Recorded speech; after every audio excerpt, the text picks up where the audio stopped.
been joined by my guest in studio, Leonard Shang-Quartey, who is the coordinator of the Tax Justice Coalition, and then also to Dr. Alex Ampaabeng, who is with Oxfam Ghana. Good morning, gentlemen. Good morning. How are you all doing? Very well, and thanks for having us. Yeah, so now this week we've been discussing this whole thing about CST, Communication Service Tax. Can you break it down for us? Let's understand what it's all about, and then we can go into the merits and demerits of that tax. Right. The Communication Service Tax was tax introduced in 2006 or 8, and the idea was to generate some additional revenue to support government in whatever project it was. It was tax that was on, it's a consumption based. Okay. So when you buy data or credit, then you pay. But I think if I going back to the history, initially there was also the issue with interconnectivity charge. So when I use MTN to call Vodafone, there is a charge for Vodafone to allow my call to move to their network to their customer. So there was also the CST levied on it. Okay. And that brought a whole lot of controversy, which was dragged. And by then the issue actually went to court. It was by then Shang-Quartey Company Limited, which is now MTN, Ghana Telecom Company Limited, now Vodafone, and then Millicom Company Limited, which is Airtel Tigo. So these three companies dragged the government to court. And therefore, the government lost the case. And as a result, government went back to the parliament and then sought further clarification. And then came a replacement or amendment of the bill. So the one I was talking about earlier is the CST Act 754. Okay. So it was amended on 12th of July 2013 with the new 864, which is the current one we have now. So this is just by the way. Now what the government is trying to do, listening to the minister recently, is that they want to generate revenue to support, to fight cybercrime. Okay. Globally, we all know what the challenge is with cybercrime. Ghana here is very prevalent. You look for the mobile money scam. You look at the hacking of electronic systems, including government-owned systems, and all those related criminal activities that go on online. Government, I think, data suggested that there was over $100 million reported cases to the Ghana government, mainly on the CID. And therefore, going forward, they believe it's 2018, we've recorded about 100 million. We believe that going forward, it will be more. Therefore, what do? We need to raise revenue to fight this crime. This is what the government is trying to do, as it stands now. Obviously, I'm not a spokesperson for the government, but I'm only telling you what the government is trying to do. But do you think it's justifiable, though? In terms of justifiability, to be honest, I would say a yes and a no. And the reason why I would say a yes and a no is that the difficulty is that this type of tax tends to be very disproportionate on the poor. Because when you're buying credit, it doesn't ask you how much you earn a month. Yes. So the poor man and the rich man end up paying the same amount of tax without taking into consideration. So there's an element of regressivity. Regressivity, i.e. the poor people ending up paying disproportionately more compared to the rich people. But in terms of government's agenda on fighting cybercrime, this is a problem that can affect anybody. Identity theft online, hacking of government systems, it doesn't affect an individual, it doesn't affect the rich or the poor. So in terms of what the tax is to be used for, yes, there is a justification. But in terms of disproportionately affecting the poor, you can't justify that. And that is where my question is. And also, everything is moving digitizing. We want to digitize everything in the country. You all know the Vice President agenda. So if you're digitizing and at the same time increasing the communication service tax, then what exactly are we doing? Are we trying to take people off the digitization agenda? So that there's a big question mark also over there. Yeah.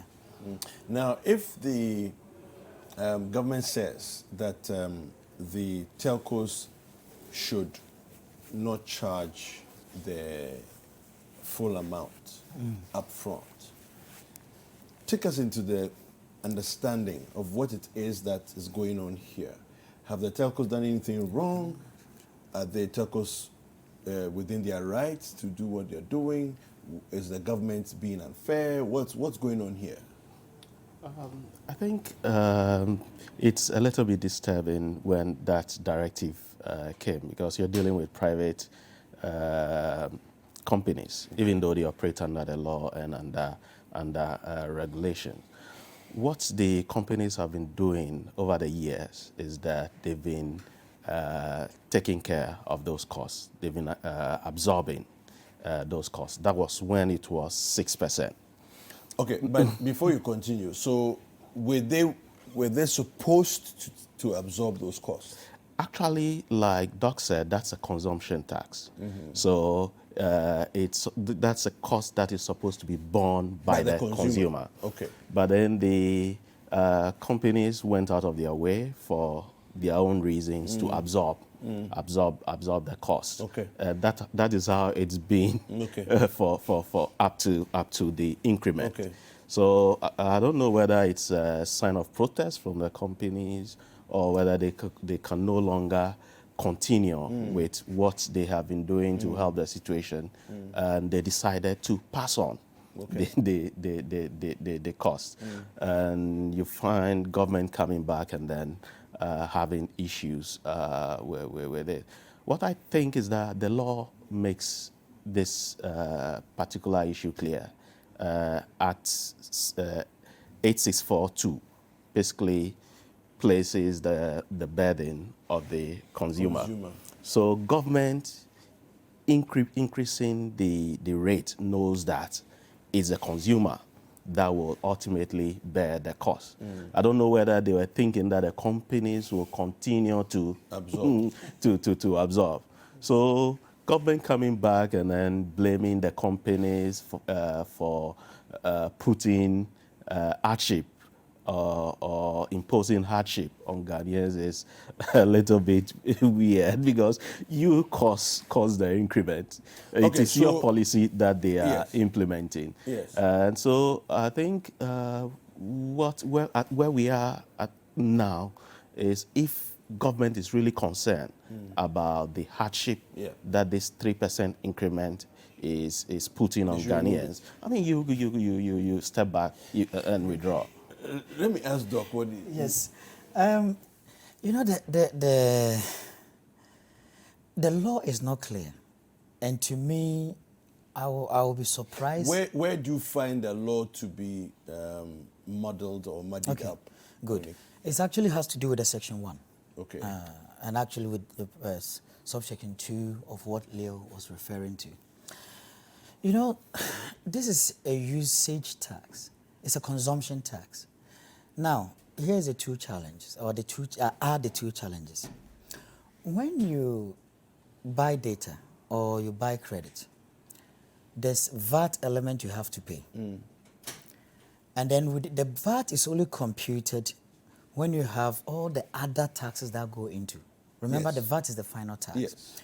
So if you buy a scratch card, for example, there's an element of NHIL, National Health Insurance Levy, in it.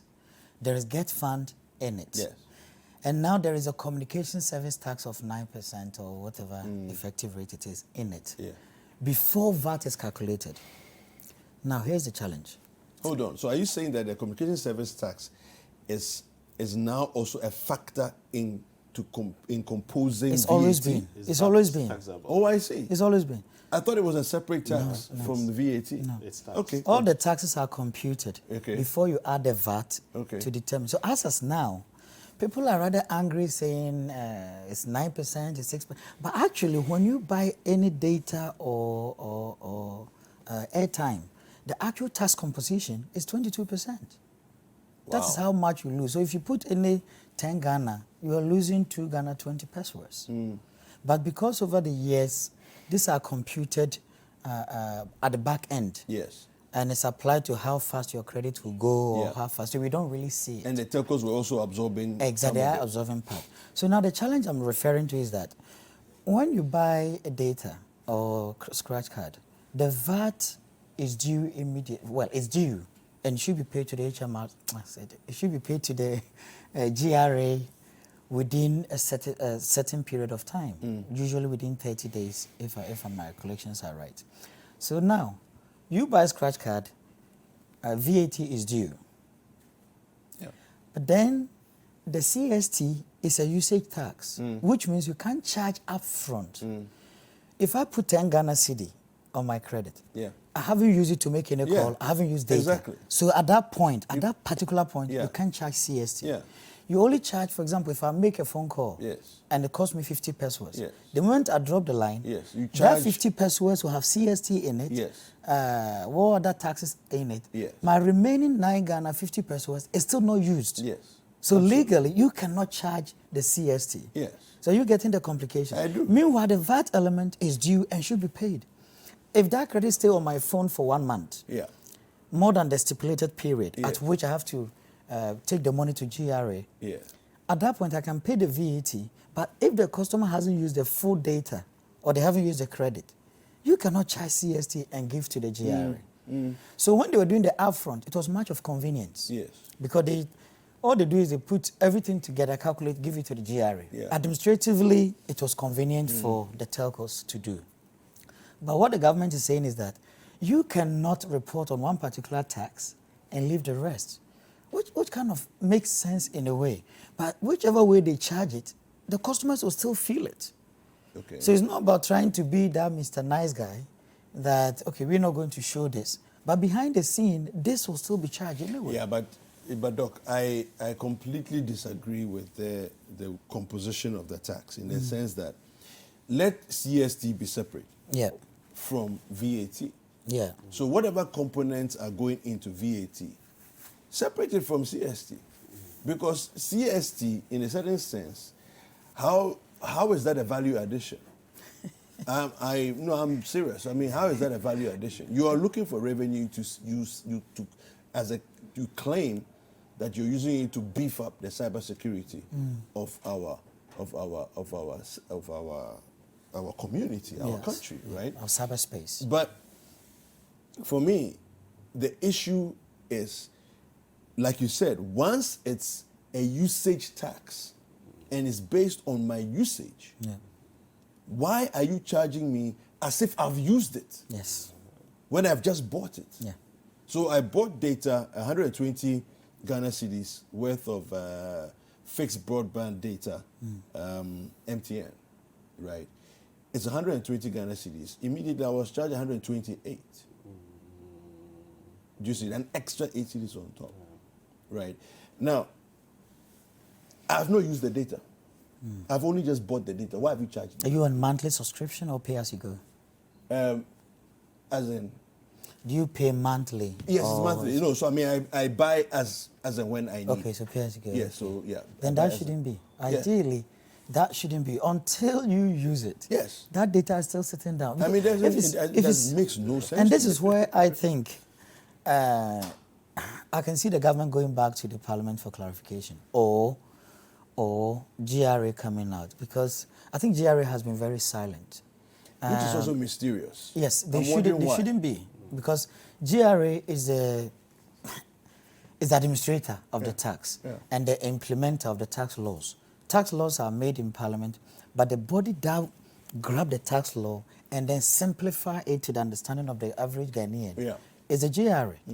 And they even have a regulation, I think the Revenue Administration Act, number 100 or so, that the GRA, anytime there's a new tax, they need to come with a guide. Okay. A guide as to how the tax should be applied. All these are going on, and GRA is very silent. The question is why? For how long should this go on? For how long should customers be fighting this battle? Yes. For how long should government be coming in? And now, is it the issue of the telcos are right, or the government is right? Because the issue is in a way, yes, I have a kind of understanding from where the government is coming from. This is a consumption-based tax. Until the person consumes, the money is still on the account, you cannot charge upfront. Now you go to the other side of the equation where you have the telcos. Yeah. They will also say, well, we have to remit our VATs, you have to do this within a certain period. So therefore, perhaps, I'm not speaking for the but at least perhaps for convenience, why not apply everything? Because either way, VAT has to be applied on the CST before the final figure goes to the GRA.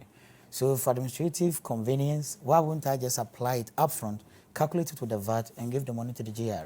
And then to Doc's point about the need to look at the law, I think this is where we also need the GRA and then the NCA working together to detail out some of these issues about how it plays out. Yeah. It's a genuine concern that has been raised. Why are you charging before usage? So I think either in the regulations or maybe some directions from the GRA, this thing should be ironed out, because the bundle or what the consumer bought is not yet used. And they already paying the but then they tell you that that's the principle of VAT. That VAT, it's applied on the on the final price of the product or of the service, with the assumption that as soon as you bought this suit from wherever. But this is not VAT. No. But then it is applied on the final cost, which includes the CST. No, but you see, Leonard, the issue is it's a consumption tax. Yes. So once I have not consumed, you can't tax me. So that's why we need the NCA and then the GRA spelling it out clearly in the regulations, and maybe with some direction from the GRA about how to apply this particular tax.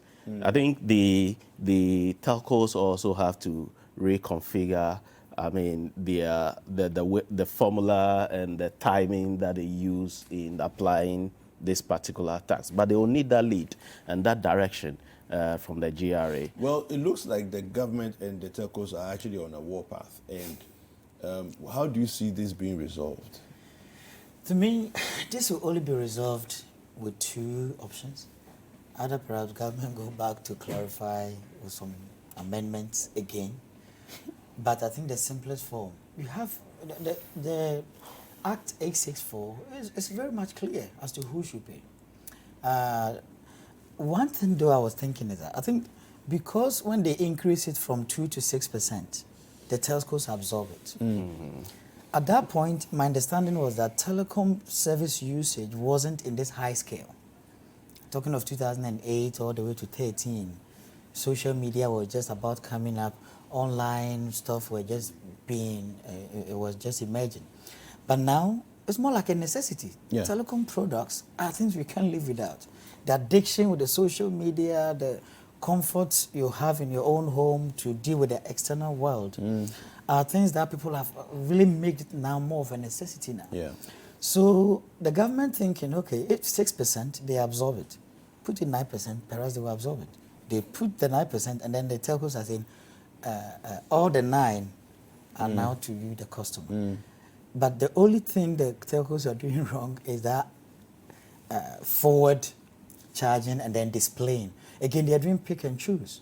You can't choose which tax to show to customers and which one not to show. Yeah, if you want to show, then let the customer know that percentage is for NHIL, that percentage is for Get Fund, that percentage is for CST, and that percentage is for VAT. But as it stands, you're only choosing to show the CST, and that's not the standard reporting procedure anyway. Yeah. So where I see But this I think it's ending- been disingenuous. Anyway? I think it's been you are trying to deceive somebody. Yes, in a way. To me, where I see this thing ending is GRA has to be GRA. And to me, the silence is not helping at all. If anything at all, before this tax was implemented, the first thing to do before 1st October, GRA should have come out with a practice note. So everybody knows where we stand. Yeah. But you are the one to implement the tax laws, and you're silent. And now we have Minister of Communication, rather fighting a tax battle with a telecom company. What is this? I think the GRA has to be up and doing and clarifying the situation. So, would it not have been better for the telcos to say, okay, you know what, we've been absorbing 6% this whole time. This extra 3%, we can't absorb, we can't continue to absorb. So let's pass the 3% on to the consumer and continue to absorb the 6%. Would that not have made sense? And that is also why there should have been some consultations behind the scenes before some of these public back and forth between the telcos and even before this particular law or increment came into being. So that at least government could have measured where the telcos will be heading, and then there will be some preparation towards it. But then besides that, we know about government stated objectives or intentions with this particular increment. They want to fight money laundering, they want to protect ICT users. I'm all well and good. But then we also know of the broader context within which this tax was introduced. That is, we are not able to balance our budget, and the situation is getting precarious.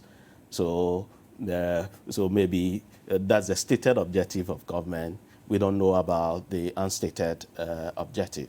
I'm not saying that government is just package something to make this particular increment pass. But then, if really government want to ease the hardship and burden on Ghanaians, I mean, government can withdraw this 3%. There are other areas in the economy that we can look at. Which other areas should they collect the money informal for? sector is waiting.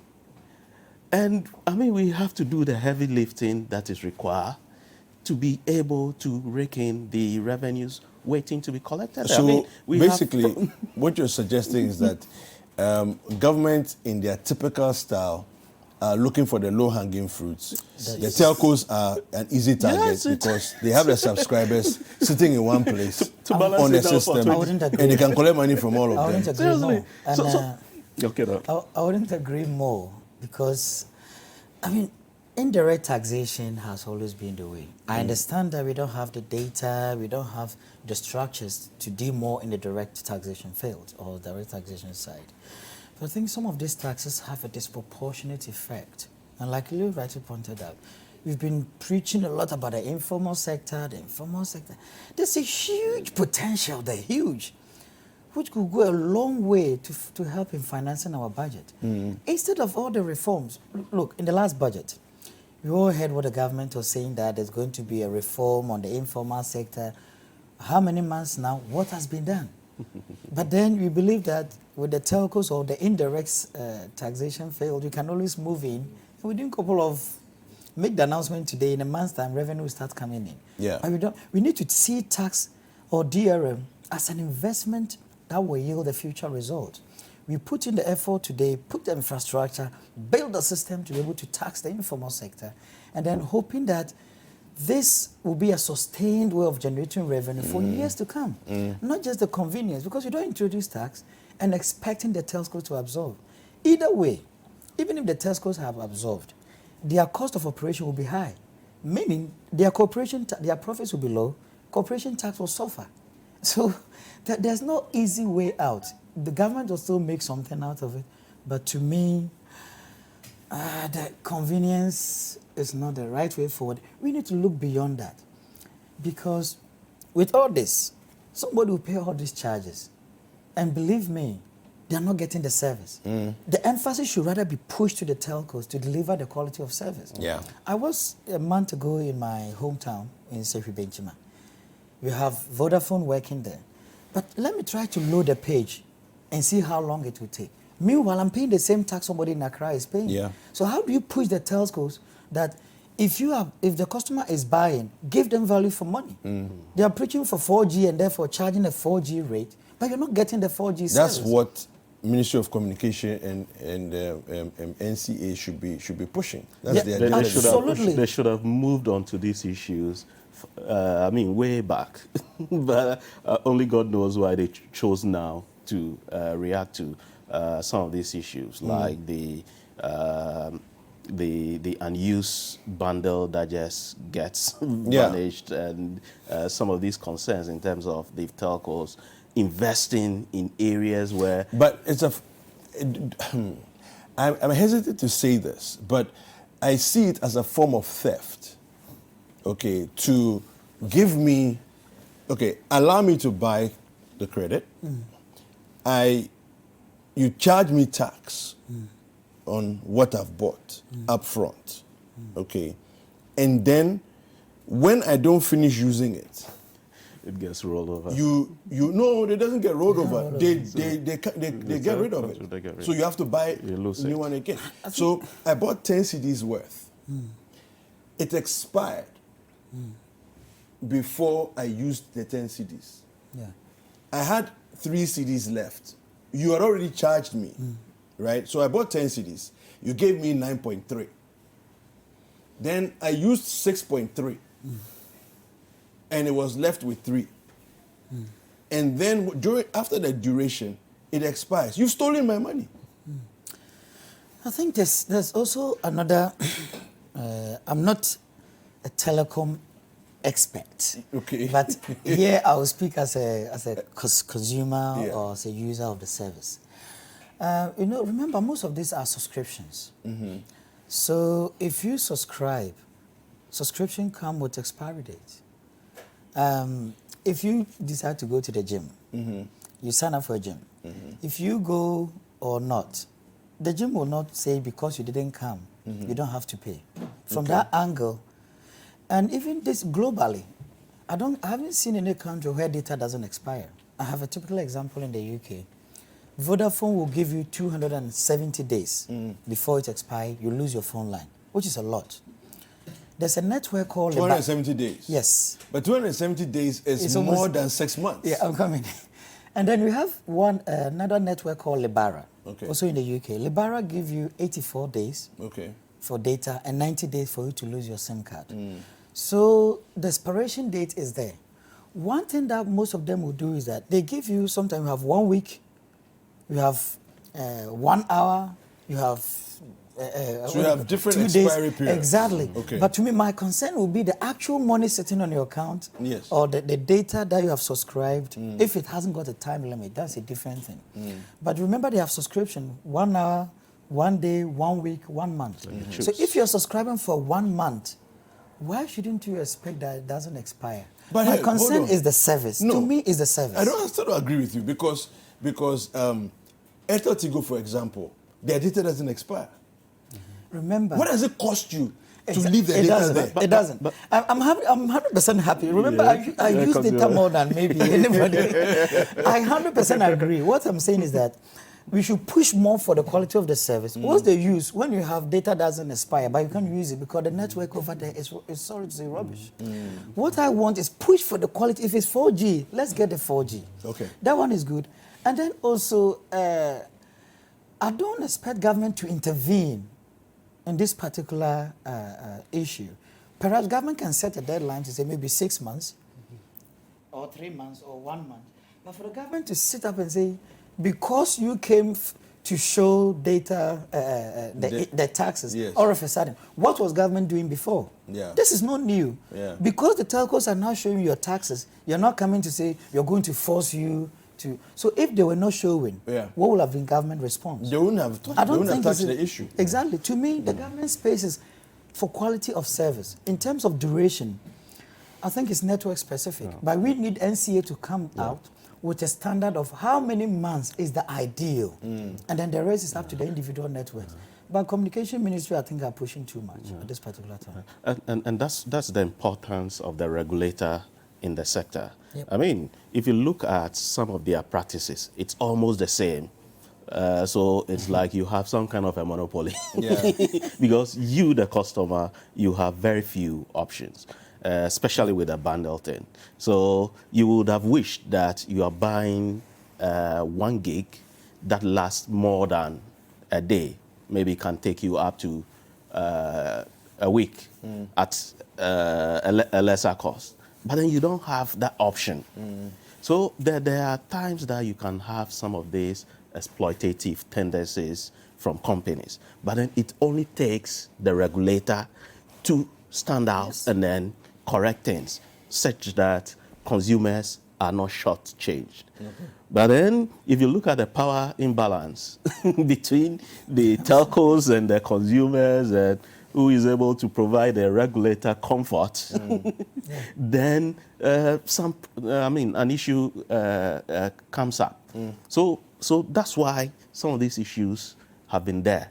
The regulator knows about them. Absolutely. Yeah. Why did they choose now to pick them out of their box and then use it as some kind of a scarecrow at the telcos? Yeah. I mean, they are supposed to be there to cater for the interests of the consumers. Because, I mean, the telcos together they are a powerful bunch. Yeah. And if you don't have the regulator being proactive, I mean, citizens will always like be you said, you guys at are not telcos guys. the other delve into the at the receiving end. No, because the chamber of telecommunications. I have They are myself powerful. personally lodged a complaint with the NCA over a particular network whose name I wouldn't mention. What happened was, I bought data, say 20 Ghana. I bundled 10 Ghana. I start browsing. Then the 10 Ghana finishes. Instead of them notifying me for me to rebundle, they go straight into my remaining credit and finish it in 1 minute. Yeah. Why? Yeah. No, So I was fighting with the telcos over weeks and weeks. Finally, what I did, I made a formal complaint with the NCA. And I'm here to see what happened. NCA gave me 30 days. As at now, which is more than 3 months, the network rather called me to talk about the concerns I have. And I'm very happy to know that I think less than a month ago, that particular network has actually started showing messages that your data bundle is finished. Okay. Please give a consent for us to use it. Okay. But as at now, the NCA never came back, whether they did it or not. All right. But lots of issues that need tackling. But shows they are aware of some of these things and they should be proactive on them. They need to.